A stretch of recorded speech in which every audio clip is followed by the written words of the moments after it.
And we are back. We are back. Where'd Brad go? Yeah, Brad's not here. It says Brad's here, so that's on me. Let me fix that.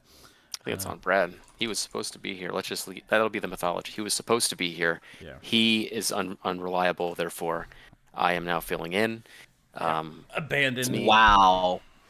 It's me, Derek. I'm back. Liam is here for some Liam, you're not inexplicable allowed to reason as talk. Your well. name's not on the screen. Those are the rules. So we're back for round 3.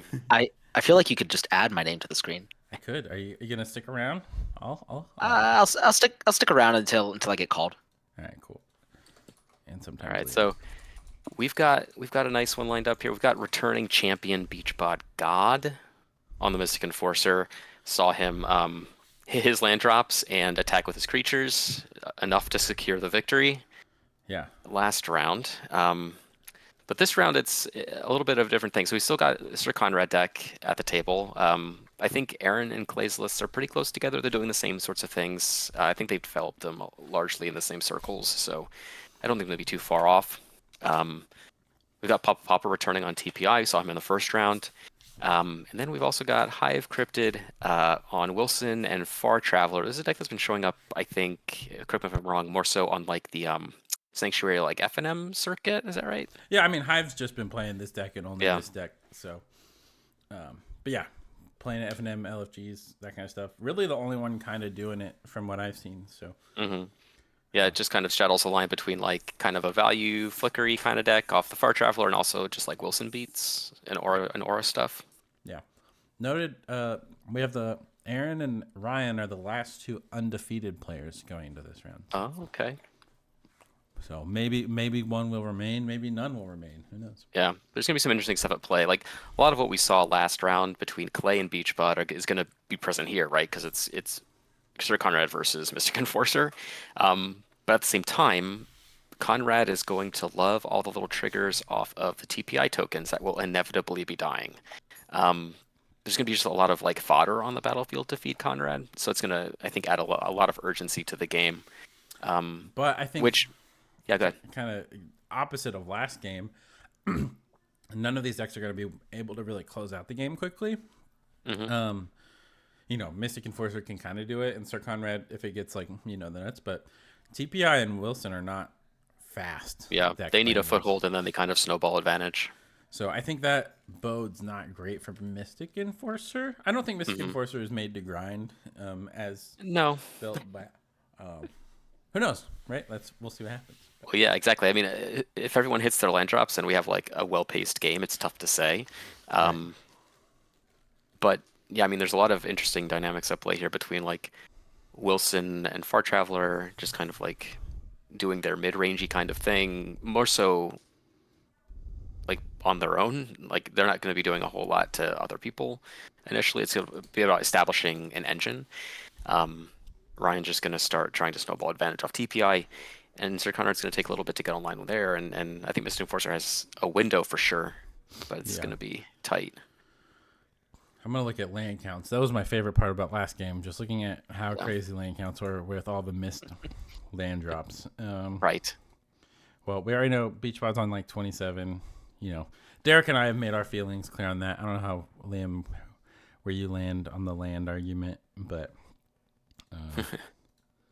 I think 27 is perfectly acceptable if you are playing SRAM and the format is EDH. Other than that, you should probably be at like 33 plus. Sure. Yeah, I think the sweet spot for me personally is 33 to 37, depending on deck. And even then, depending on deck, you could go lower or higher. But we're talking extreme circumstances, like my EDH SRAM deck from ages ago that ran 19 lands, or my friend's 4-color landfall deck that runs 45. Like, yeah. But those are extreme circumstances. So one thing is really interesting, sort of harping on land. So just to kind of recap where we are now, Aaron played a 1-drop. It's Greedy Freebooter. It's a 1/1 where he dies, you scry 1, make a treasure. Ryan's got his commander going, got a Satyr Wayfinder doing some mill stuff, as we know that Beachbot likes to do. But one thing I noticed about Aaron's deck, this Duck Hunter deck, is it's a beautiful land base. It's 1 Ash Barrens, 1 Witch's Cottage, and 32 swamps. It's so perfect. We're not doing any fancy stuff. Our lands are entering untapped. We're playing on curve, and it's a beautiful thing. I love it. Yeah. Yeah, I love you just play it, jam a bunch of basics. Don't have to worry about fixing. Just I'm getting my mana. It's gonna do what I want it to do when I want it to do it. So that's right. Yep, there's Swamp 2. Ryan's list is kind of greedy on lands at 30. I know it's really low to the ground. Yeah, well, and see, now we're going to feed the Swarm the TPI, so we're out of commission there. That's going to be a big hurdle here just because it's going to cost 4 to recast. We saw this happen to him in the Common Cause finals, too. I know he kind of got punished for... His TPI got killed a few times, and he had used, like, Lotus Petal to power it out, and... Yeah, I think it's... That's the risk I find out with a lot of those like one-time acceleration things that people love to do because, like you said, people focus really hard on winning the game, and those acceleration spells like do that very well. But if you're interacted with, then you are so far behind. It's really quite sad. Yeah. And this one, he wasn't that greedy, right? He just played it on turn 2. I think that's completely reasonable. I think so too. Killing it is also completely reasonable. So. Yeah, absolutely. Which is good. It sets Ryan back a lot because I know Ryan is a notorious value hound, and he doesn't like the prospect of playing his spells that he could otherwise get advantage on. But okay, we're just gonna cast Of One Mind just for full freight. Yeah, gotta do something. I think this could play out well for Ryan though if he wants to. He can be the more control deck and take that slant. Right. And I think this is a pod that he's really well positioned to do that in. Yeah, there's no combo decks here. I mean, Conrad has some combo-ish elements, but I mean, by and large, we're not looking at somebody winning the game all at once. Yeah. And depending on who you can, convince to prioritize who, like you can really. I think Ryan could really run away with this pod. So. Yeah, if he sole permission player. Yeah, exactly. And that's one of the things about being set behind early is that people tend to say, okay, that's been dealt with. I'm going to look forward as to up the next threat. And if you're playing from behind, like Ryan is, you're much less likely to be diagnosed as the next threat. So he can definitely leverage that, I think, and kind of pick up ground that way. Yeah, I mean, I might be too slow and too control player, but part of me is if I was Ryan, I would just wait to deploy TPI in this pod. I get, like you said, getting the value of TPI turn 2 and he gets unchecked, just go crazy. But yeah, I definitely like the idea of just casting it with mana up. That way you get one for sure. Yeah, exactly. Yeah. But you're also not terribly afraid of any of these decks early, so it kind of goes both ways, right? But Wilson we saw Wilson do it. Wilson didn't play Wilson on turn 2. Wilson doesn't want to run right into an edict, so. I mean, and I will say, as far as Mystic Enforcer goes, another great example of why bounce spells are good. It's tough to kill a Mystic Enforcer with damage. It's tough to kill a Mystic Enforcer with, hard removal. Unsummons will pull a lot of weight. Yeah.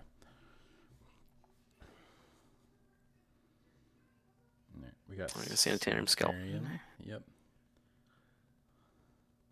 Just getting our little guys out. Yeah, just hitting land drops. That's the most important thing. Everybody's doing it. Yeah, Hive might just go for Hive's aiming for the long game. Yeah. Flashing in Cathar Commando at the end of Hive's turn. Interesting.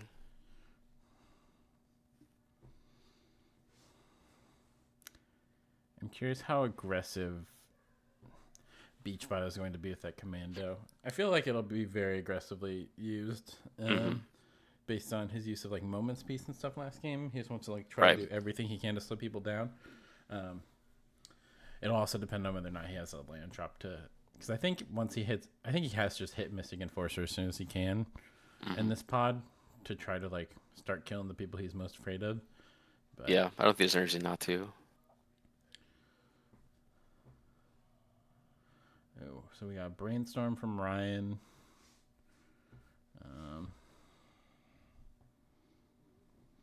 If mid-range is the same way, then that's cool. Most no shoot combo is always the best way to win 4-player game line. Thank you for cDH.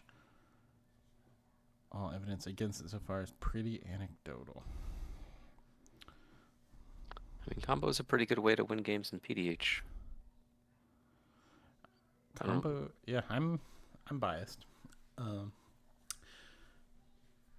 But it's like on Ryan's overlay thing here, we get to see what he's putting back on top from the brainstorm. Yeah. Interesting. He could have right-clicked it and avoided that, but that's okay. Yeah. All right, catapult. Another pinger. Card. I love pingers. Cool. That one blocks everything.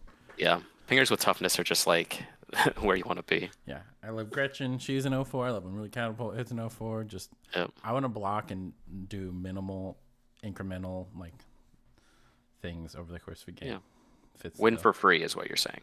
Yeah, I mean I do like winning. So. All right, let's see. So we're playing Spirit Link. Spirit Link already, On an catapult, I'd imagine. Yeah, that's cute. It's pretty good. Yeah, like you were saying before, he certainly values his life total. Yeah. But again, would this be better kept for maybe 1 or 2 more turns than putting on a Conrad? I mean, I think so, but Yeah.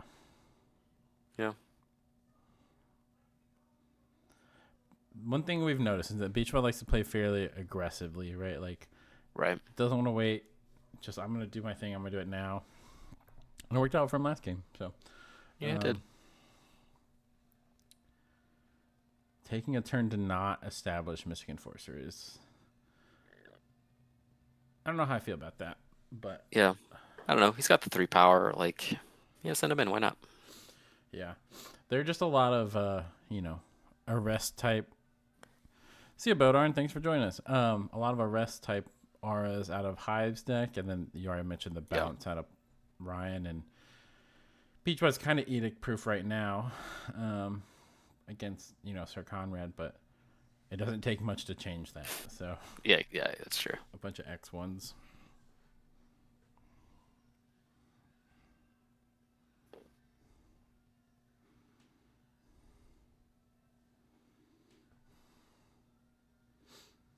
All right, so it looks like we're swamp cycling a troll.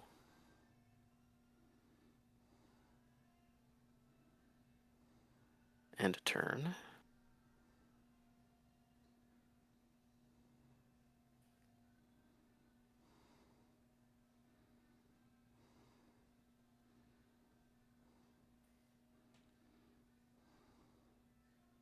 He'd probably wait until his threshold to cast the Mystic Enforcer, honestly.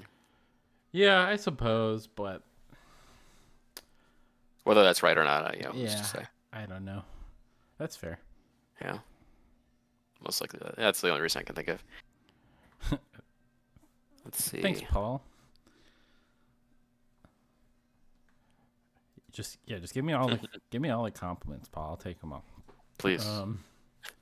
Combat attack for 2. Probably I'd throw it at Beachbod. I think you gotta. Yeah, there's no reason not to. Yeah, there we go. And then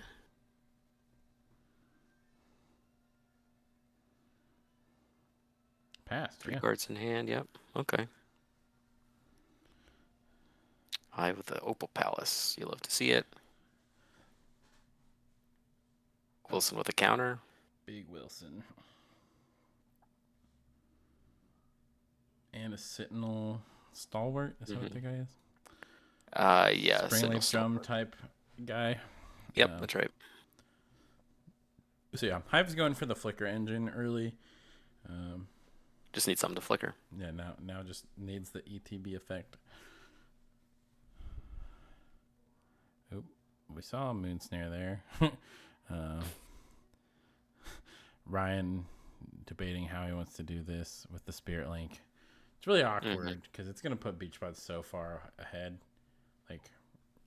Right, and this is, it depends on, how likely he's to die to commander damage from most likely Hive, but that's not something you can bet on at this point. Yeah, this is third path is going to win with actual damage, not combat damage. So right, this Spirit Link on a pinger is actually really insane and really hampers Ryan. But it is tough. Cyclolorian revealed for an island. Yeah, what? Gonna need a snow duel. Play for turn. So wait, why? Oh, okay. Yeah. You tap the unruly catapult to moon snare, and then it triggered an untapped. I see. Yep. It's like what? Impact tremors. Impact tremors. Yep, that's the one. Oh, yeah. Ryan's just like, yeah, whatever. We're doing it. We're pinging people. All right.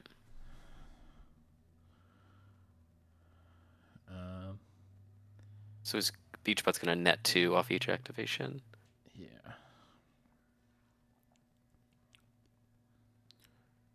Hive does, I believe, run a fair amount of disenchant creatures. So, I mean, on the one hand, it is kind of an interesting play.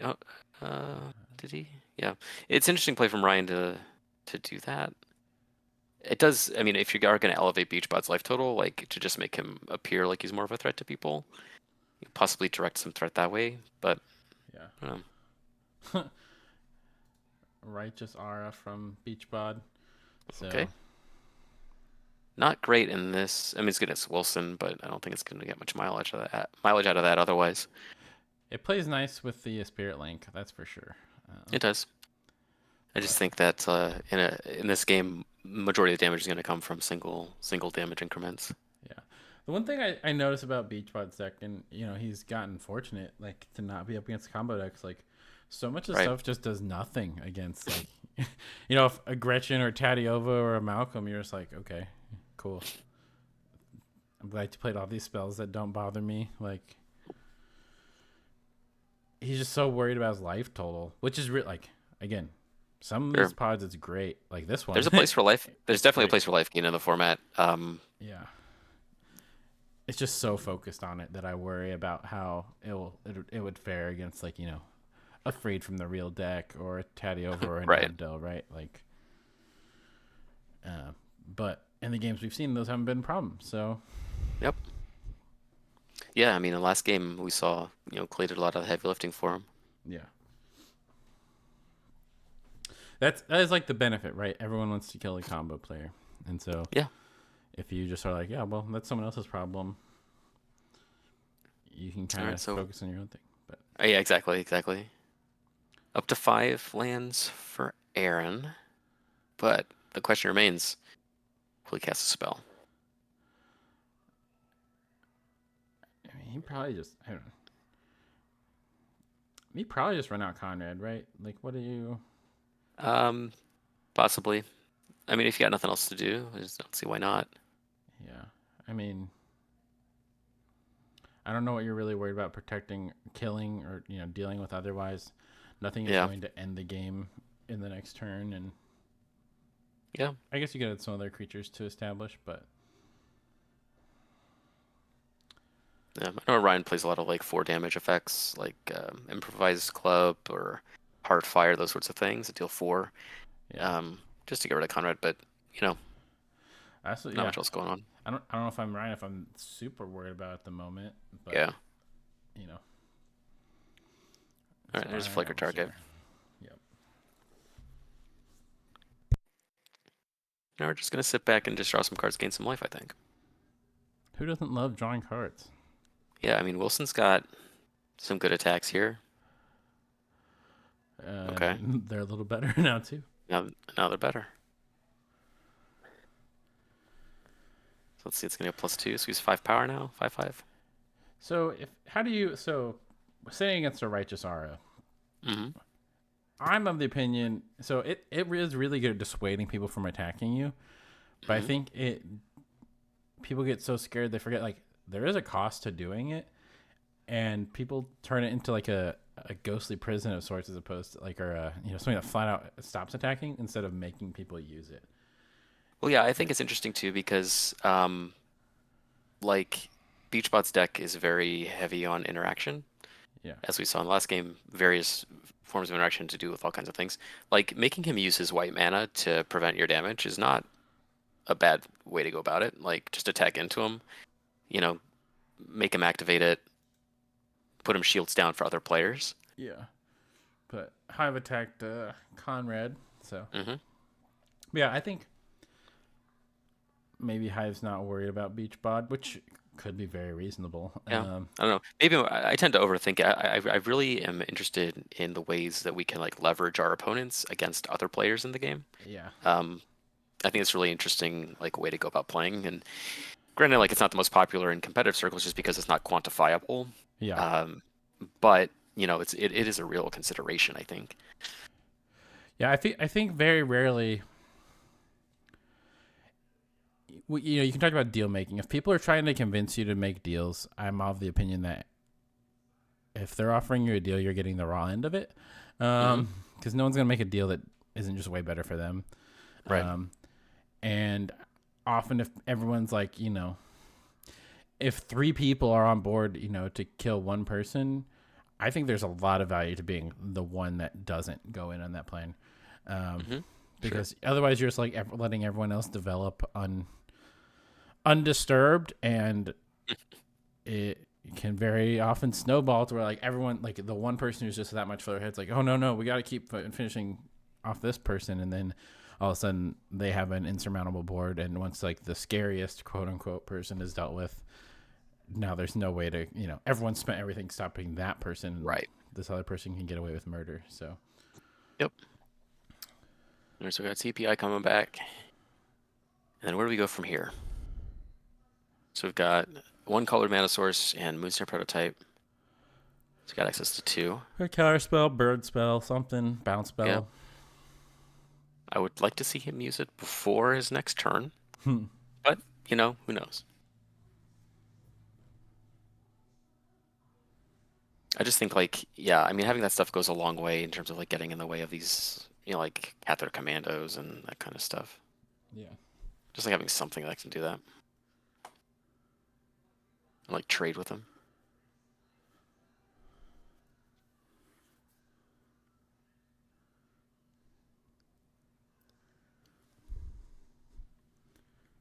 Looks like we're land cycling. We're getting land.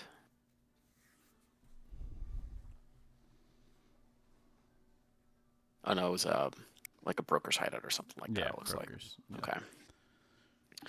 All right, so we've got 6 cards in graveyard, 5 cards in hand.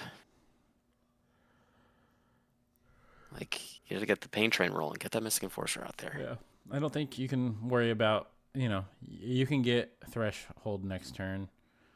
I don't think your Mystic Enforcer is the scariest thing on the board right now, and it won't be. And it's edict proof. It's. Yeah. I think you establish it.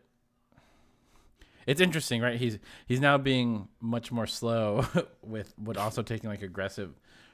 It's weird. They're like sort of lines that don't mesh well together in my with how I think, but if I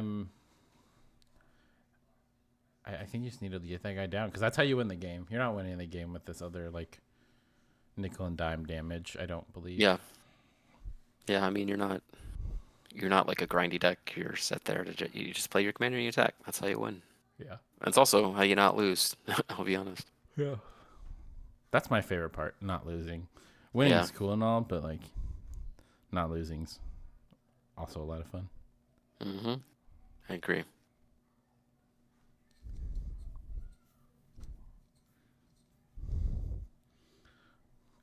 All right, these are going sideways. Probably at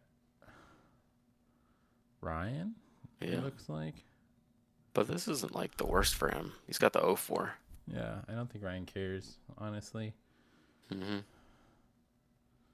take 1. Yeah. Call it a day. If you kill the Unruly Catapult, Brian's probably okay with that. Like, yeah, I imagine so.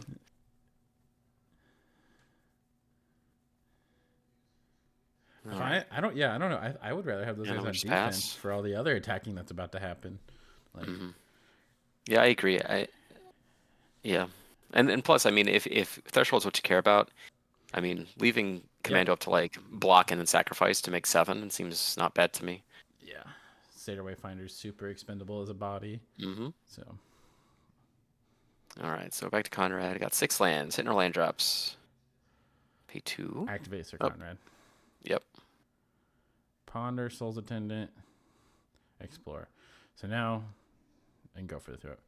So Aaron doing Beach Bod's work for him. Very curious why he's doing this main phase. Must not have much else. Looks like he's got a Village Rites. Yeah. I just don't know. And two mystery cards. Just doing it again? No. Tithing Blade. Yeah, Tithing Blade. It's not the best Tithing Blade I've ever seen. It is really not. I think everyone has something that they're very okay like getting rid of. So. Yeah.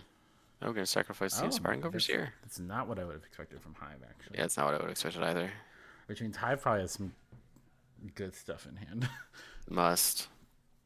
Because the Desert does the same thing as the Stalwart, right? It taps a creature to generate mana. Yeah. So it's just redundant.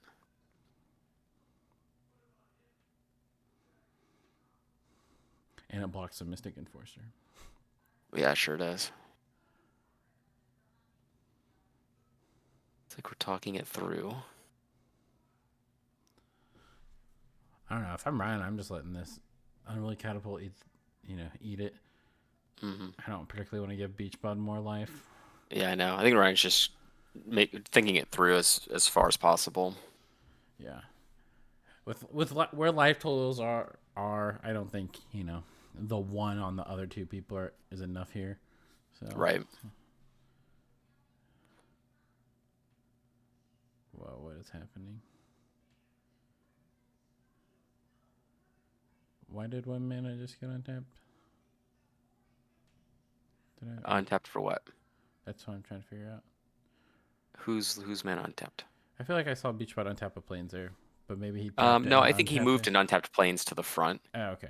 He only had that one tapped Plains from his Broker's Hideout or whatever. Gotcha. Yeah. Okay. Just moving stuff around. Yep. Oh, we're attacking now. Oh, he wants to start getting aggressive at someone. So. Yeah. So I imagine. Can't really swing a Hive. So. Yeah, exactly. A 5/5 first striking Wilson is not something that you break through real easily. But what do we have here? Oh, we're gonna probably Righteous Aura. Saving 3 damage from the Conrad. Yeah. Yeah, make him do it. Yeah. Tap his mana. That's good. But yeah, like you're saying, like people are very afraid to attack into Righteous Aura a lot of the time, and there are benefits to doing it. Yeah. Like this, like you're setting other people up to be encouraged to attack that direction, which is really nice. Mm-hmm. Yeah, for sure. Especially when other people have potentially scarier threats like Wilson's. And here we have a Gondor something or other. Yeah, Knight something of Gondor. It's a Knight Errant. It's a 3/2 draw card. If you have and then you tuck one unless you have a legendary creature. Yep. And then Essence Warden. Really sweet card. Mm-hmm. Yeah, I like that it's 3 power. That's kind of a big thing for me. Yeah. So he has just another copy of something like similar to the Overseer, which is why I wasn't afraid of it. Right. But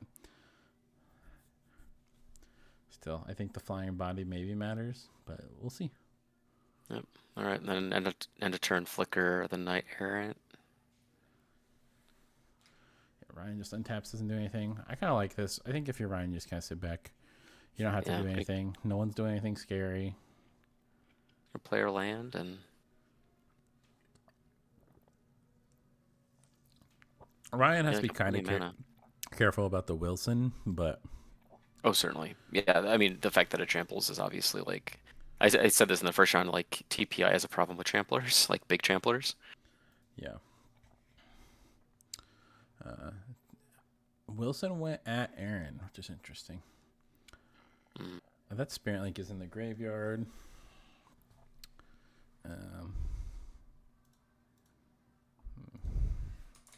Okay, we're just gonna cast ourselves draw 3.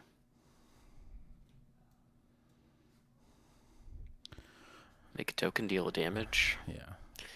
Yeah, we need to find maybe like one more pinger or something like that to get to a good place, I think, for Ryan. I think that's kind of where you want to be. You just want like maybe 2 triggers every spell cast is kind of the sweet spot. Yeah, and Ryan, I think, cut the curiosity package, so he's not. He can't establish an engine. It's just damage. Yeah. Which is interesting. Right. So now we've got 2 mana and the token. Tapping out here is really interesting. I think it's unlikely he takes 18 before he untaps. That's fair. I just worry about. I mean, Conrad has just sat there, right, and isn't getting That's answered. True. So. But we know he has 2 cards in hand. One of them is a Village Rites. Yeah, I mean, Conrad didn't do much last turn either, so who knows, right? But, yeah, I don't think Aaron has like a ton of action. I'm inclined to think Ryan doesn't have a ton either, though. If you're tapping out just to draw a few cards, but you get either that, or he's trying to set up like a big turn. Yeah, that's fair. But yeah, I mean that's the tough spot, right? Like when you have a lot of things going on like this, you need to find windows to set up your bigger turns, and they're hard to find sometimes. Sometimes you just like bite the bullet and tap out. Yeah, hope for the best, you know. This is a table that's not as scary to tap out against as some other tables we would have seen. Right, but it never feels great when you're like the blue-red control-y deck to be tapping out because. I agree. But that's just I feel some type of way about doing everything on my opponent's terms all the time. Sure.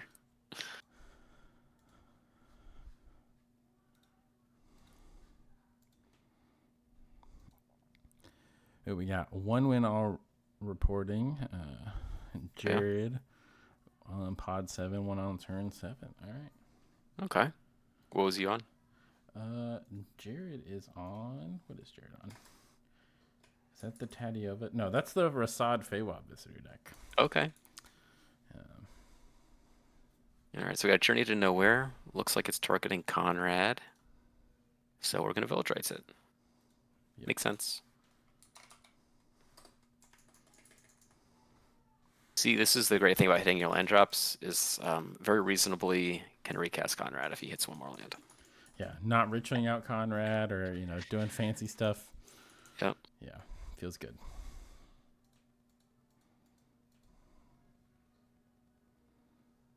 I can't quite make out what he's got, but 3 cards.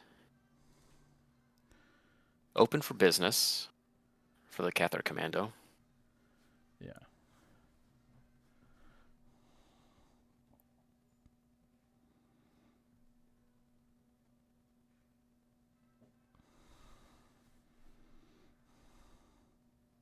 Roots of Wisdom.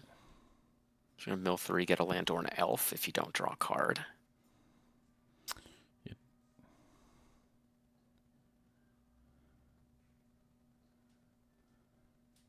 And like it's these cards that kind of help you with the low land count, right? Like they just dig 3 for a land. Yeah, like which isn't bad. All the self-mill cards do, but I mean, part of the thing is, you can still miss plenty of lands. Yeah, like when you're running so few, you're not even gonna always hit them. So. Right.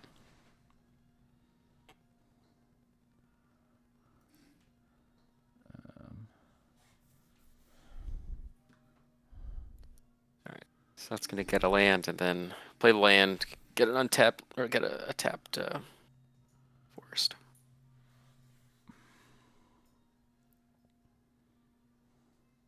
Back to Conrad. Looks like. Let's see. He's got 6 mana available. Not enough to recast Conrad just yet.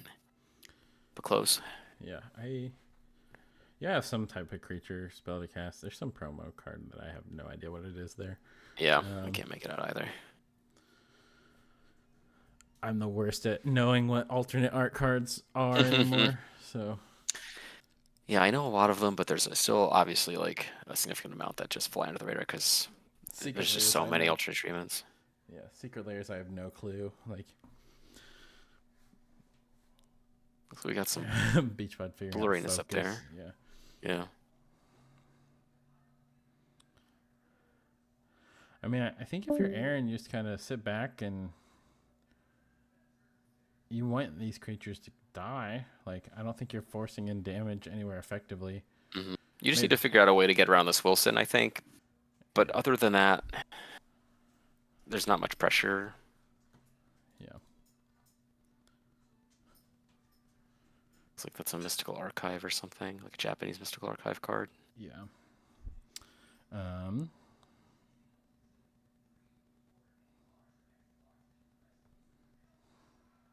I really like Hive's position right now. A lot. I don't know who I attack if I'm Hive. I think like that's the tricky part, but I mean everyone thinks Aaron is the threat seemingly. But that seems to be the consensus. That was before Conroy got answered. So I wonder if that'll change now. But yeah, it's something like this is a good turn if you just want to get a free attack in on Ryan. Yeah. I mean, I might go after Beach Bod still, but yeah, maybe. I think you want to like try to convince Beach Bod that blowing up Impact Tremors is better than blowing up Far Traveler. Or even the Ethereal Armor. Yeah, just don't look at my stuff is basically what I've been trying to do for my I'm innocent. I can do no wrong. Don't worry about me. What enchantments, you might say. Little old me. It's just a bear. Don't worry about my little bear. Yeah. That has 8 lines of rules. Keywords. Yeah.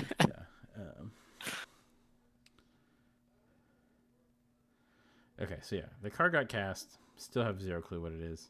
Exhume? Yeah. Which is an alternate Exhume. So Troll enters the battlefield. It's pretty good. Catapult, Pride Mage, Soul's Attendant, and Troll of Khazad-dûm. That is a interesting Exhume. That did some work. And I think it did a lot more work for other people, but that Troll is nothing to mess around with. I mean, you got to throw 3 things under it.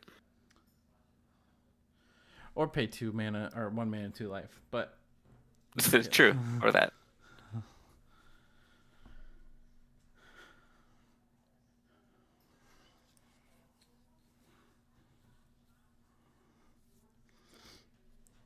Yeah, I mean, it kind of sucks to be in the position where, like, you have, one of the only threats that's, like, worth using Righteous Aura on. But again, like, he only has access to so much white mana, and he has so few lands in his deck that he's not going to have a surplus. And he still doesn't cast his commander, so, like, he's still not moving towards winning the game. He's focused on the not losing the game, which I admire. Sure. But he's not doing the other part of also trying to win. And that's... You have to pay do both. 4 mana to put Mystic Enforcer in play. You get 2 activations most. You don't get to blow up stuff. So, yeah, it sucks because the table doesn't want to team up on him, right? Because if they're all teaming up on him, the first person who gets untapped after he's dead is like, ooh, yay, free reign. Yeah. Something worth keeping in mind with these like low land counts as well is like there are a lot of things that require just like incidental mana here or there. Like you need mana to activate Catholic Commando. You need mana to activate Kasali Pride Mage. You need mana to activate Righteous Aura. Like, oh geez, all that glitters from high. Okay. So that's a lot of damage. Yeah. So put some at all it glitters is 3, 6. So there's 1, 2, 3 enchantments. So 8/8 first strike, reach, trample, vigilance, ward 2. I believe so. Yeah, that's pretty good. It's pretty good. But here's the thing: is that Beachbot is not incentivized to blow any of that stuff up anyway because he can Righteous Aura it.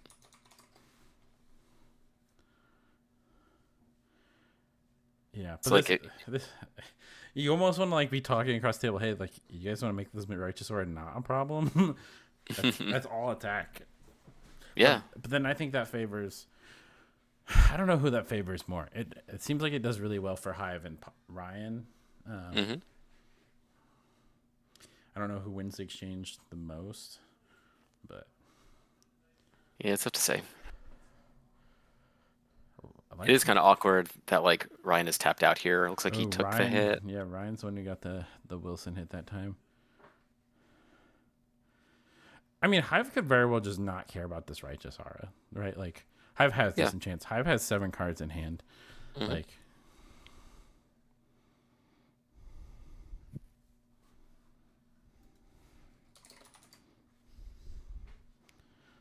I mean, the good news is that, if Ryan needs to, he can certainly pay for the ward. Yeah, that is not a problem. Ryan is winning the mana fight, which is good. Ryan also has 7 cards in hand, so Ryan's not in a bad spot. He just kind of got beat up on for tapping out, which is yeah. He didn't take 18, but he took 9, so happens. This has to deal with this problem of the giant trampler. Yeah. You can only try and influence it going somewhere else for so long. It's eventually going to start attacking you, and you need to find a way to deal with it. I do like going after the actual enchantments a lot of times against these decks because they get around like the protection spells, that sort of thing, like in white-green. Yeah. They can't just like stave off or something like that if you're trying to destroy all the glitters. Yeah. But Ryan doesn't really have access to those tools because he's not in those colors. Let's see. All right, Witty Roastmaster, so gonna enter and ping everybody. Hive's gonna gain 2. Hive's at so much life. Jeez. Yeah.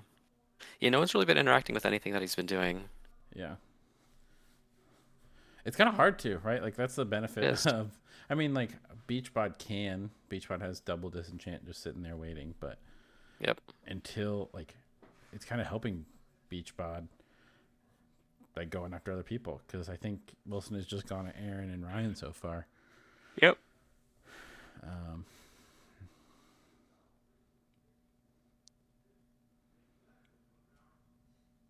It's a tough board to navigate. Yeah. Looks like we're tapping a lot of mana. 2 floating somehow. Or did TPI turn sideways? Is that what's happening? I'm not sure. No, I think it's being cast to like activate the Convoke or Moon. Yeah, Convoke or the snare. Yeah. I think we're about to get a meeting of minds. I'm not sure what other Convoke spells there are in the deck. He has a red one that deals 6 to a creature. Okay. Or destroys an artifact. Yeah.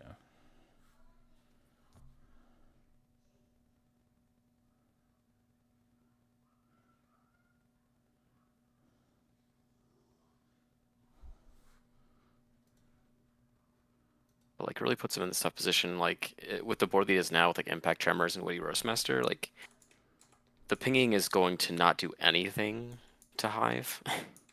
Yeah.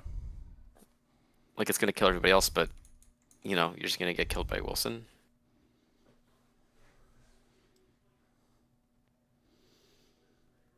All right. We are considering. I'm still confused why TPI is tapped. Did I miss something there? I don't know why it's tapped. Maybe. It may have attacked. I honestly don't know. Yeah, I didn't see any damage happen, but who knows? Oh yeah, Aaron went to the issue is now so much ping damage happened. I have no idea, but okay, who knows? Yeah, now they all go down 2 more, except for Hive. Yeah, Hive is loving this. Although Hive is gonna need. I mean, Ryan could just end up with enough tokens that Wilson gets jumped by 8 tokens. Yeah. Or eating a lot. Or I guess he needs 16 because of first strike. Oh yeah, first strike. Okay, yeah, that is a man. But Ryan can like blow Hive out with like a bounce spell on one of the auras, and I mean that's still a lot of resources from Ryan, but sometimes that's what it takes, Yeah, I worry Hive's just gonna get too far out of hand with this life gain. Yeah, I think so too, and that's the thing is a lot of people are hesitant to like do what needs to be done to handle a threat. Like, sure, you lose a lot of stuff, but there's no other way you're gonna beat these things, Yeah.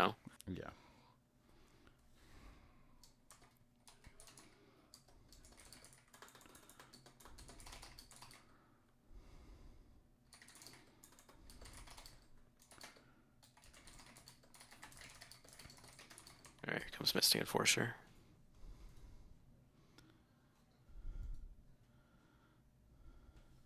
Yeah, the tough part is that just Wilson has reached, so like he's not even vulnerable to Mystic Enforcer. Yeah, it's giant. It's just doing what Mystic Enforcer wants to do, but better at this point. So And I don't believe Beachbot has any like auras that make it giant like a Ethereal armor or that glitters. There's a few like His armadillo cloak, yeah. Yeah. But like little chunks of big, but not +3 or +4. Anything that's substantial. He's gonna need like a pacifism or something like that. Even because in many cases, obviously there are like some spells that get around it, but in most cases, the only way you respond to something like that is by giving Wilson like pro white. Yeah. And that's gonna drop off everything. So. And he's, and that's gonna be tough to do with the ward. Yeah, when you only have so much mana. 6 lands in play. Yeah. I guess you do have the double disenchant still sitting there, so that's nice. But true.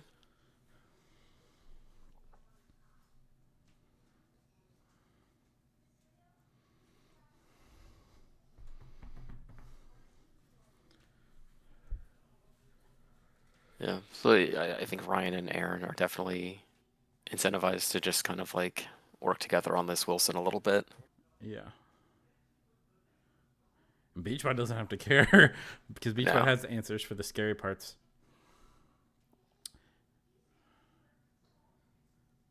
Which puts Beachbot in that much better of a position. So I wonder to what extent you can kind of like bully Beachbot into like having to use it. It's like, hey, I'll swing this way, but I'm not gonna do it unless you're blowing up this. Otherwise, I gotta throw stuff your way. Right. Yeah, this is a game where it's kind of tough to, I don't know, like figure out if you should try and kill somebody early or not. Yeah, I don't think you want. I mean, unless you can kill Hive really, but sure, yeah. I don't think. And we're at the spot where like Ryan's gonna do so much incidental damage that people are gonna die no matter what. So. I mean, what you could do with this troll is just attack Hive, make him block with 3 things or take 6, which looks like that's what he did. Yeah. Because even if he does block with Wilson and like trades the troll, you're still going to kill 2 things on the back end.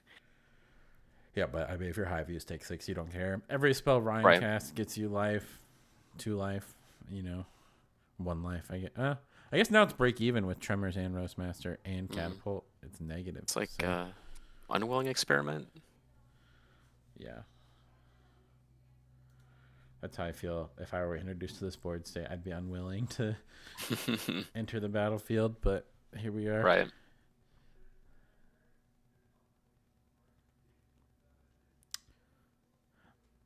I just want Hive to draw Stonehorn so bad.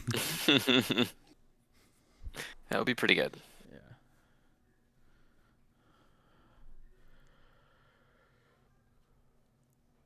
All right, Wilson rumbling on it. I wonder. Oh. Too much power. Yeah. Immediately exterminated. The joys of spell table. All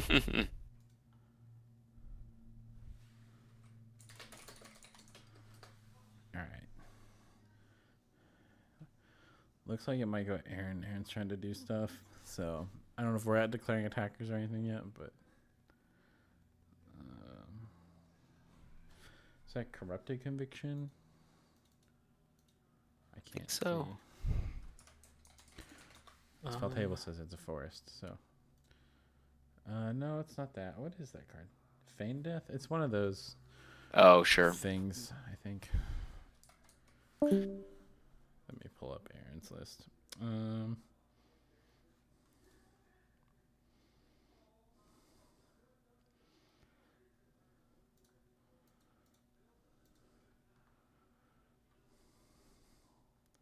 Yeah, that's a Feign Death.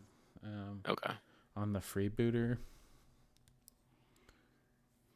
And it's probably followed up with like a costly plunder type of effect.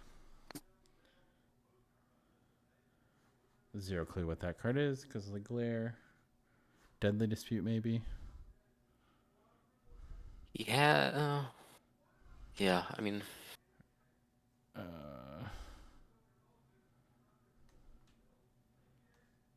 Some kind of removal spell.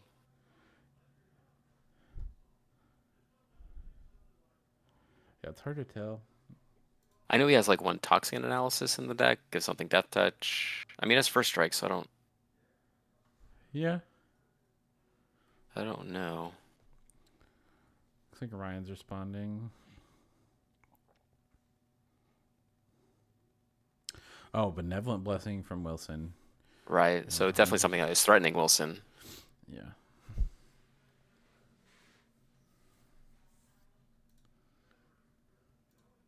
Yeah, I definitely think that getting Wilson off the table is like necessary right now for both of them. Arcane Denial. Okay.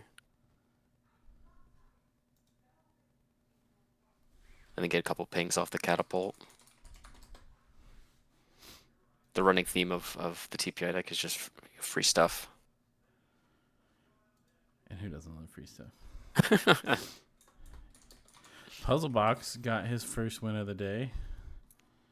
Congratulations. Everyone's favorite. Second favorite Gretchen Pilot, I should say. That's right. Third behind Sniff, I think, though, right? Yeah, well, sorry, yeah. Yeah. I guess, yeah, Sniff is just like the guy, so like I just assumed we were talking about after that. Gotcha. It's understandable. So Arcane Denial on the Benevolent. Yep. Defile as what appears to be the card. Oh, okay. That's a good one.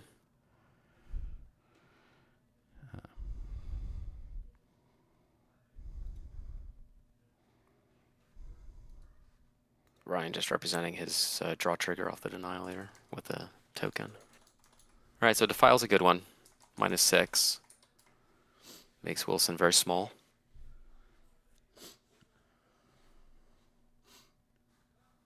And does this Feign Death pump? Is that what's happening? Is that why? They're. I'll find what. Does one of definitely. I know he has. There is Return to Action, which gives creature +1/+0 lifelink. None of the other ones do, I don't think. Yeah, none of the other ones do. But it still has first strike, so it's still a 2-power first striker, right? Yeah. So that's 8. So if so what?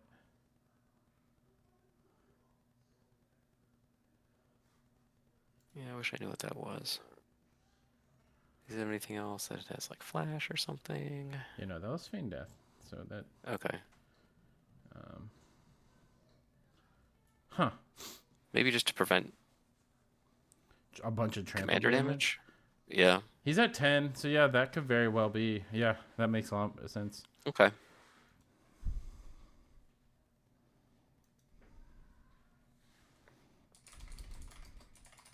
We're not going to kill the Wilson, but we'll at least not just die. get through the combat step, yeah.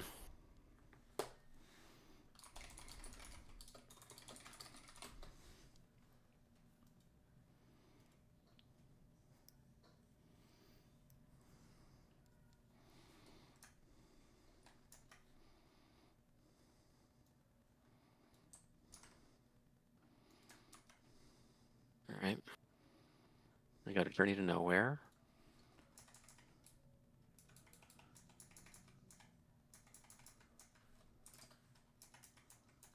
Okay.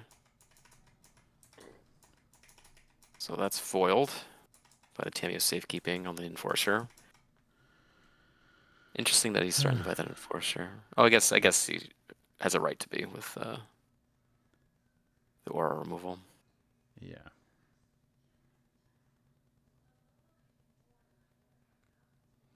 Flicker the Night. Yeah, that Journey ups Wilson to 11. Yeah.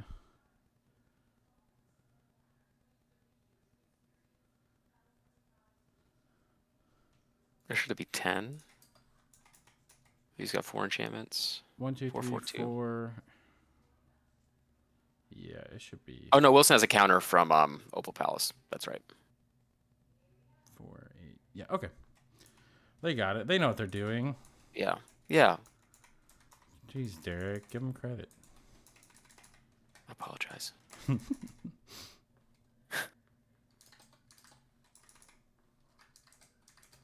right. Where do we? We just doing things EOT? What do we? Yeah. We're demanding. Yeah, looks like that's the case. Demanding answers. Yep. Get another ping off the catapult. I really like that card. Yeah, it's good. I mean, all those cards are pretty good, but the alternate, cost of just sacrificing an artifact instead of discarding a card is big game for like red decks. Especially one that generates an artifact creature every time it casts a spell. Yeah, exactly. It's basically free. Yeah, look, what's the theme of the deck? Free stuff, right? Drawing cards and dealing damage. Last I checked, that's how you win Magic games. So. Yeah, at least how you not lose Magic games. True.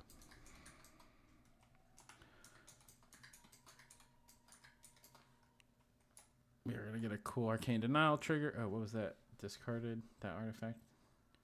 Is that an It was. I didn't think. Possibly. Was he running that card? Interesting. It does let you do some pretty crazy like spell slinging stuff. Yeah. But I didn't think he was running that. So. But I don't know anything. Yeah. Okay. So it looks like it was Ashnod's Altar. Okay.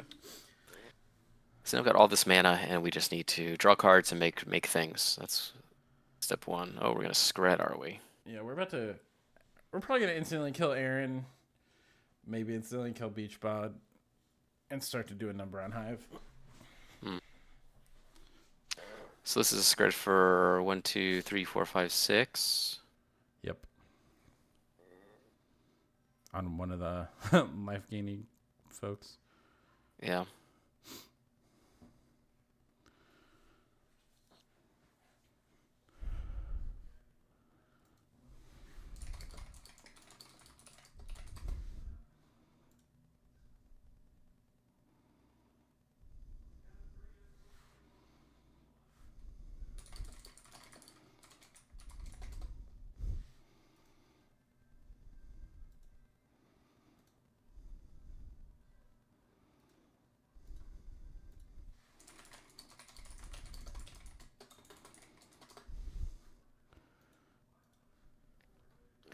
All right, I'm on the edge of my seat. What's next? Having one blue. Yeah.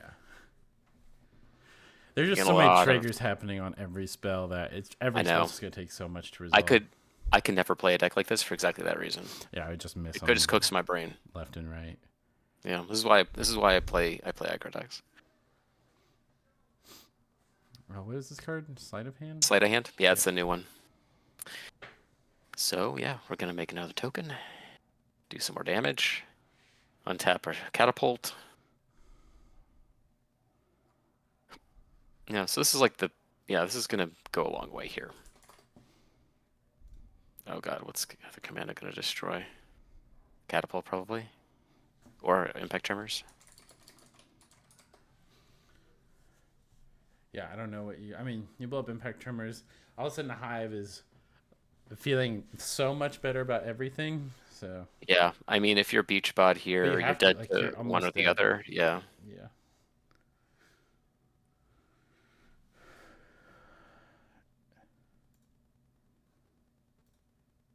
Yeah. And Ryan is at 9 commander damage, so yeah. This is what pingers want to do, right? You want to just incidentally kill people, but it then puts you in awkward spots where you instantly kill people who you maybe didn't actually want dead yet. Right.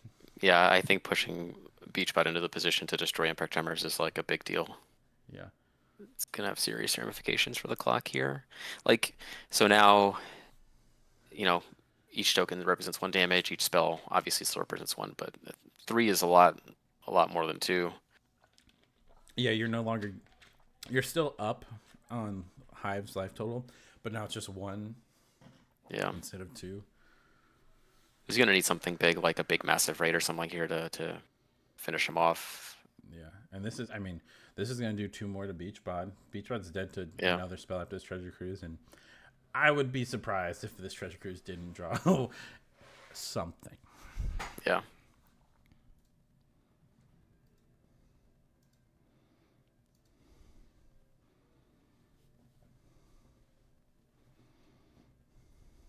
But like this is a really good example of just how powerful this TPI deck can be.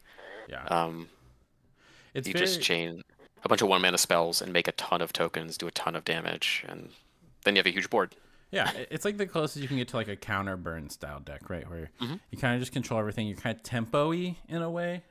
Yeah, it's like on the tempo-ish range of like mid-range decks for sure. Yeah. I really wish it was running the curiosity effects, but I don't, He just wants to be outputting more damage and casting more spells. Yeah. Not having to like string together, part A, part B, etc. Yeah. Which is, I get it. Your pingers are already a lightning rod, so you don't need to necessarily further incentivize them being scary and threatening. So right, exactly.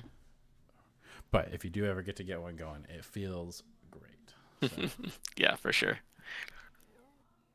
Another pinger. Okay. Okay. So we're getting another trigger there, but Hive goes right back up. Yeah. I wonder if Hive has any way, like, through the tokens, right? Like, it'll survive the tokens. I'm not worried about that, but is there a way to, like, push through and, like, close out the game in one more attack? I don't know. I'm not sure. If Brian's able to generate enough tokens to just, like, not take lethal, I think he can close it out. Yeah, just the amount of damage that can be done is pretty gross. Yeah, and okay, so here's Beach Bud. This is a good one. Yeah. Yeah, so Beach Bud's dead. Yeah, so now here we are with, like, enough pingers to where everything just represents just so much damage. You take a damage from the catapult, damage from the archer, token enters damage from the roast master, then you just have a free body, like, and then you draw 2 cards, Yeah, and there's such a density of these pingers. It's like it's so free. Like that's why I personally just despise these cards because of how they homogenize everything. But they're just you can't argue with how powerful they are. Yeah, we have very opposite opinions on pingers, but that's okay. Yeah, I'm just trying to make curiosity control in every flavor you can. So no, more than welcome. I don't like the play pattern surrounding them. I don't like people just like passively dying all the time. But at the same time, like, boy, are they the best thing to be doing or what? Yeah.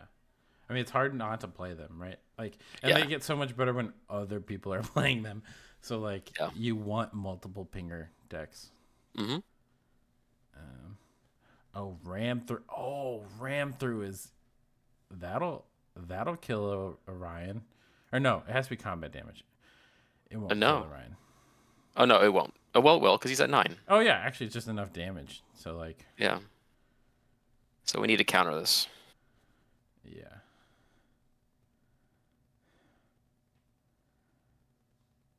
Ram through is a sick card. I always forget it has that, win the game mode attached to it. Yes. It definitely does. Start having some mana. Deprive. Okay.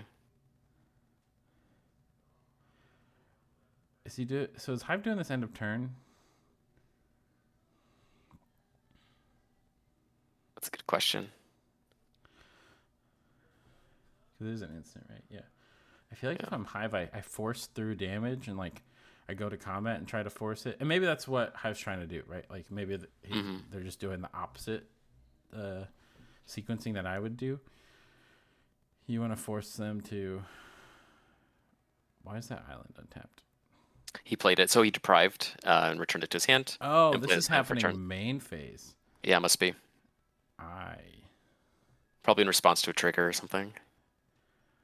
That's really interesting timing from Hive, then. I'm curious. Like, the Prive's like a one-up, right? Like, that can be the one you count on. But yeah, I'm curious why now? Yeah. So let's see. Ryan's got 8 untapped tokens and catapult. So it's 12 toughness. So we can definitely survive. Unless, like, something catastrophic happens. And it's just a matter of making sure you have enough gas to get through the next turn. Yeah. Generous hint, go get a land. I might have just cast a generous hint. I was thinking the same. To get the food, get multiple foods, have a giant blocker. Mm-hmm.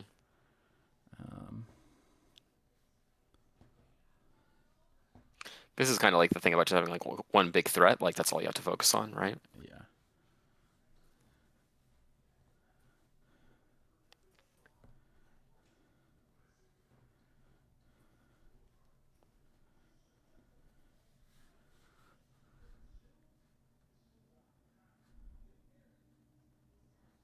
All right. So we have a little over 18 minutes left. Mm-hmm. I don't think this game is going to take that, but oh, Liam beat me to it. All right, finding ourselves an aura. Just like a protection. Well, not even protection would work, right? Because tokens are colorless. Unless you get like, we already played land for turn. Oh, you can get like, oh, never mind. That's a good one. Ancestral Mask will make that thing huge. Yeah, that should do the trick if he doesn't have a counter. So. Oh, he's tapping his mana. We're convoking. Oh, Metallic Rebuke? Oof. Oh, man. That's good. That is brutal. Yep. Makes another token, Yeah. Free. Free stuff. Trigger. Yeah, and like this, I mean, this is all that. The difference there is if you wait to do the ramp through at the end of turn, he doesn't have that land. Like, it's tough. Yeah, he may have just tapped out before moving to his end step or gone low. Not enough he to was. play. Yeah, he was tapped out, right? Like that. He had two untapped islands or blue sources that he Right. casts the ramp through into. But yeah, I'm getting so, but the ramp through kills Ryan, so Ryan counters end of turn, doesn't have any more mana, then they insist like. Right. I see what you're saying. Yep, you're right. It's like timing, huge right here. Yeah, because Improvise doesn't take colored mana sources. It's not like Convoke.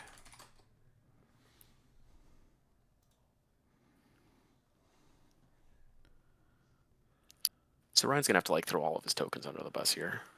Yeah. So but I don't think Ryan cares. Yeah, I don't think it's a huge deal. And technically, not even all of them. Only it's 11 power. He's already at 9, so 5 of them. Yeah, I think you throw like the bare minimum, because then like he's tapped out, so you don't have to worry about anything. Yeah, and like then next turn you get to go kind of crazy, and you definitely have enough to survive through. So the only thing that you have to worry about is like Invigorate or Gather Courage. That's pretty much it. Sure. But yeah, there's no way those cards are in Hive's deck. Let's take a look. I don't remember what's in Hive's deck, but probably not.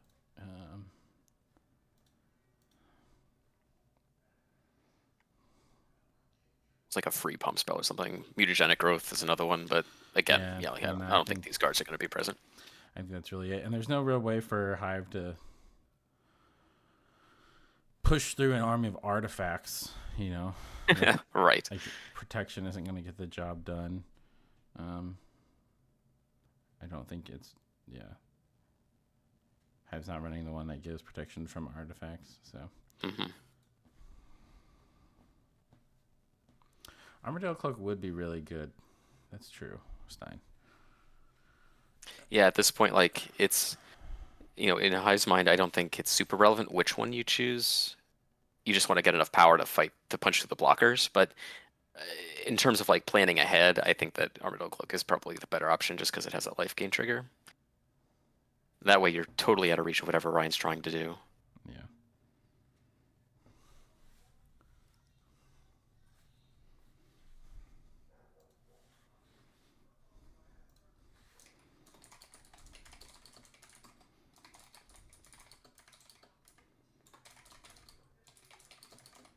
All right, we're flickering. the Heart Beast getting a tremendous blessing for next turn. If you get a next turn. Yeah, we'll see. 16's a long way to go. Yeah, every spell is dealing 2 effectively. Yep. With the Essence Warden involved, but he'd need like a massive raid or like some kind of direct damage spell. I mean, even just killing the Essence Warden goes a long way too. So. Yes, it certainly does. Like Improvised Club can go to any target, so I can go face. Massive raid obviously can go wherever. Yeah, I mean, there's a lot of ways, a lot of removal here that we can try and find. Mob Justice, yeah, like any number of these things.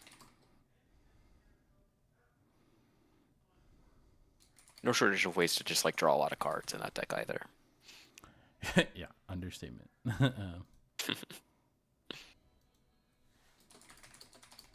All right, that's a good one. A Reckless Fireweaver.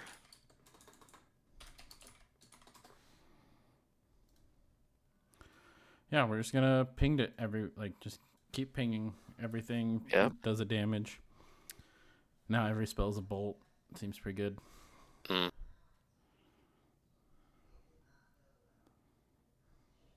It just is his mana. Bottleneck's going to be mana at this point, I think. I don't know how many cards he has in his hand, but he's going to need quite a few of them. He's going to need to cast them all.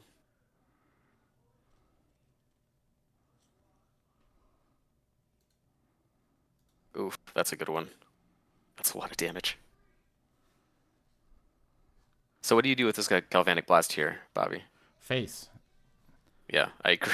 I agree 100%. All day, every day, face. Just 4 damage right to the dome. I mean, it's 7. Like that spell does 7. Oh yeah, damage. just the spell alone is 4, and then obviously all those triggers.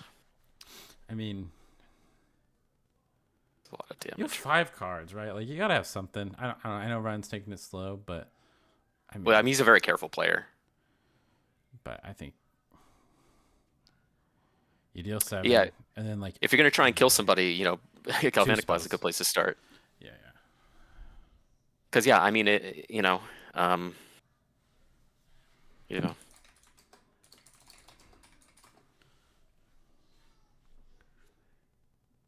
don't know what. Yeah, I mean, is he still just thinking on what to target? Because probably. It looks like he went face. Yeah, makes the most sense to me. Mm-hmm. The Lightning Bolt would be really good here. Two of any kind of spell. He has a lot of direct damage that goes right to face, so he just needs, one of them really. Yeah, I mean any burn spell or 2 of any other spell. So yeah.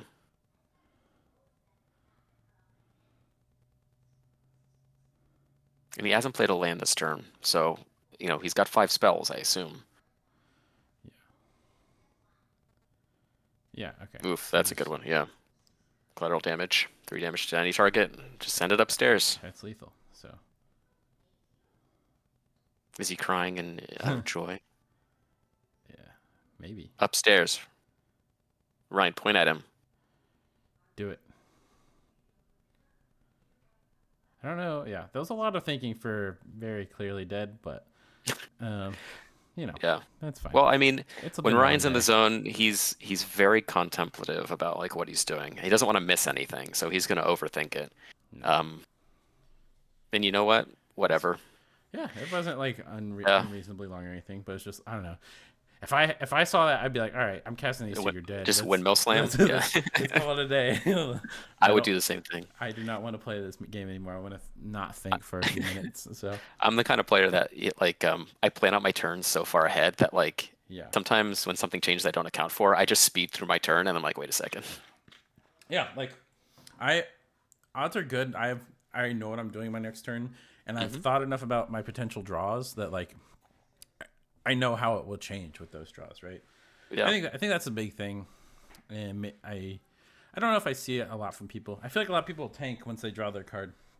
Right. Yeah, exactly. I'm always thinking about what do I need? What are my outs? And if I draw those cards, great. If not, then I know what I'm doing. Yeah. But very rarely will a single card drastically change a turn. Yeah. But all right. So yeah, Hive has gone into the red life total color, so he's defeated. Hive has been defeated. Yep. So Ryan moves undefeated and is certainly a lock for the finals. So congrats to him. Let me report that, and let me see who else is playing. So how you feeling having watched everything so far today, or what you have watched? I think it's a very eclectic mix of decks. A lot of really interesting, like non-combo decks. Yeah. Doing a lot of different things. I think in that case, like it's a good field for TPI. Yeah. Among like non-combo decks, it's probably one of the stronger commanders that you could be running in that context. Yeah. It generates so much more value than almost anything else in the field. It does really well against fair decks, and it has a pretty good game against unfair decks. Mm-hmm. A lot of interaction. Just because you get everything for free, like you have a lot of leeway to run just, 30 instants that all do something productive. Yeah. So, yeah, I mean, it's good to see like some new stuff, some stuff we haven't seen in a while, like Dargo Keskit, Sir Conrad, that kind of thing. Kind of re-envisioned for like a modern metagame. That stuff's awesome.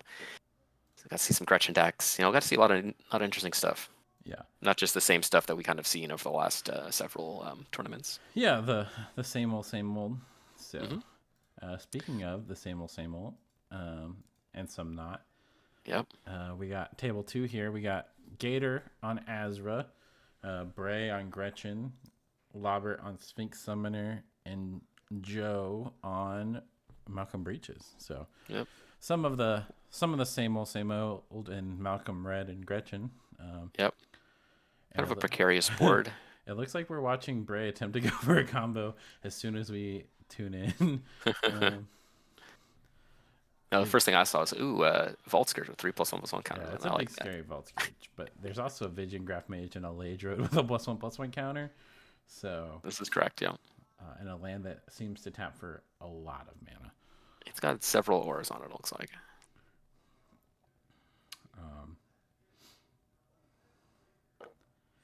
Interestingly, depending on how Bray goes for the win, that Nile Spellbomb could mess some stuff up. Yes, so, I was just looking at that. You can play around it. You should be able to play around it, but I don't know what all. I could pull a Bray's deck list. You have to actually make an effort to play around it, though. Now, do you play Shieldwall Sentinel in your deck? I do not. What does that get? It gets Drift of Phantasms. Oh, sure. I think that's it. But okay. Well, we're trying to snuff something out, and it's getting intervened. Yeah. That's for sure. Joe has nothing, it looks like. Wings of Velasvel. Joe's like, here's my hand. Enjoy, folks. Yeah. Another snuff out. Elaborate can't cast it. He's got 2 life. Yep. And no swamps. No, 1 swamp. Yep. That's all you need. Almost no swamps. Robert's like, hey, you want to give me 2 life somehow? Someone? Yeah, so Bray, the real trick, Bray's going to have to like very clearly communicate how he's going to win the game here, I think. Although Gator may have, I don't know. It's unclear what's going on. Yeah. Gator sports a lot of cards that I like. You got the Grave Scrabbler. Love that. Yeah. Oh, got a Simian Spirit. Something unfair happening here with the Simian Spirit Guide.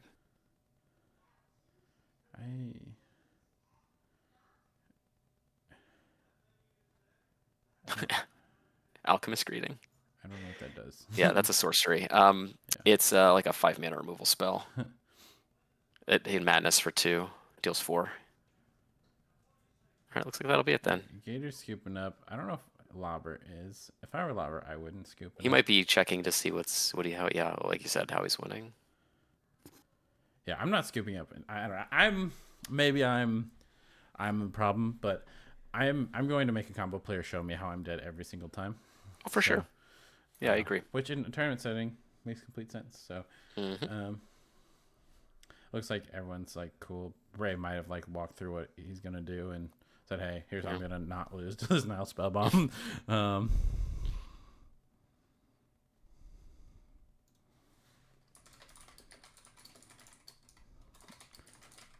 There's a lot of lands. All right, we got a couple drops. Let me mark that down. Okay, so yeah. Yeah. They're just talking about kind of how they... Lambert might be talking about ways he could win, but... All right, so let's go jump to another table. Let's hop around. We are at 4 minutes left, so let me make a quick little announcement. There are 4 minutes left at round 3. I feel like we're just going to keep jumping around and seeing the end of games. So yeah, you'll love it. You get to see all the action. So this is a spicy table. So Malcolm Kettis from Ankle Sore, Infamous Fridge on Ruin Crab, Evening Sky on Raff, and then Army Box on Abdel Adrian Street Urchin. Yep, looks like a lot of big graveyards. Lots of stuff has happened this game. Oh, it's like Fridge is guessing Archaeomancer. Fridge is just trying to win the game, it seems like. Do we get to mill everybody out with the Ruin Crab? That would make me very happy. I'd like to see that too. I think you go for the Impulse here. Okay. Behold the Beyond. Impulse that you maybe the win multiverse. The game, but that's fine.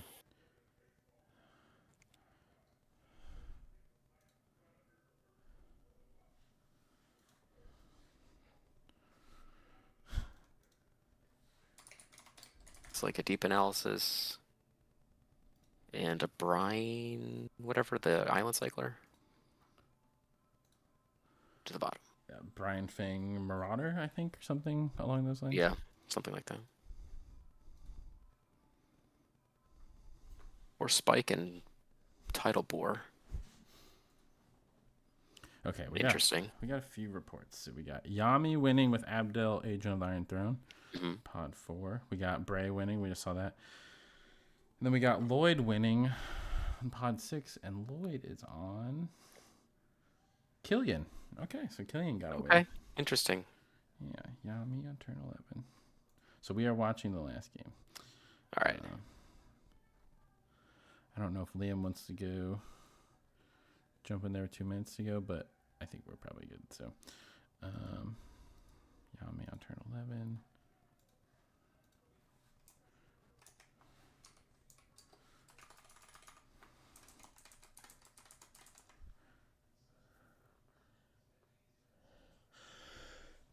It's like fridge passed.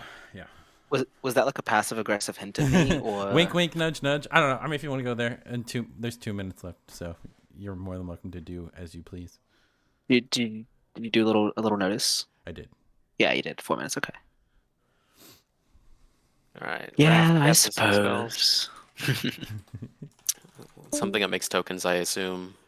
This is a pretty token generation heavy deck. Yeah, Captain's Call. Captain's Call, yeah. This is a deck that just wants to leverage tokens into activating Wrath when he triggers a spellcast. Make some tokens. Except all his white mana to do it. Brennan notably won on turn 28. Interesting. I don't know if that's actual or not, but... A lot of fast turns. All right, Abdel's coming back.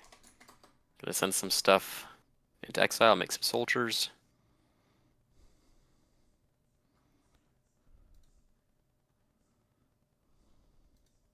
We only got 1 red left.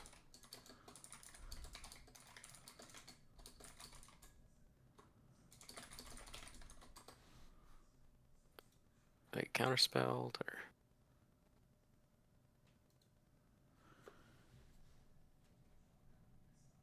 But yeah, is this otherworldly gaze? I think? Otherworldly gaze, yeah. Okay. All right, so Abdel doesn't do anything. We pass to Ankylosor. Oh, it looks like they got to time. Yep, they got to time and the game ended. So. Well, there we go. That explains that. Ta-da! Yeah, I mean, that goes probably going to end that way no matter what. Yeah, looks tough. Looks like a lot of interaction was used that game. A lot of stuff happened. So, infamous fridge almost got there in the end with the combo, but right. Gross. All right, so then they drew.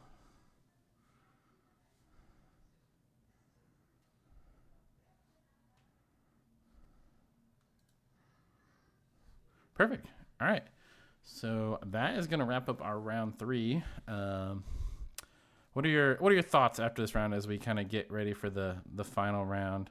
After this round, I think it's nice to see the fair decks getting a chance to shine a little bit. I'm curious to see how it's funny, like with this field, it's really cool to see how the pods get constructed, just because like everything, just looking at who gets paired against who, it's just all the pods just feel so insane, like when you look at them. Yeah. But it's awesome. Like it's a lot of like gameplay and kind of lines that we haven't really seen a lot of recently. It's been so combo dominated that it's nice to see fair decks kind of doing their thing a little bit more. Yeah, and there are lots of fair decks registered. Previously we just seen so much combo, and there's been a lot of talk of mid range lately. People wanting to make it work, people experimenting with things. And we're kind of seeing that. They're still combo decks. They're still winning, so like they're not gone. But people are, I think, trying to do more of the mid range thing. Right. And I think what's going to happen, I think a lot of the mid range decks still need to figure out what they need to be worried about. And they may not be playing all the best answers or the right, interaction yet. But it's really just finding like that line of best fit, right? Like just trying to hit as much as you can with your interaction suite. That's the hard part. They're just figuring out what tools are available and kind of like making a Venn diagram of like what's good against what. Yeah. And yeah, I mean, you just have to, sometimes you'll draw the right card, sometimes you won't too. There's always variance in it too, which will, you can only control so much. So yeah. All right.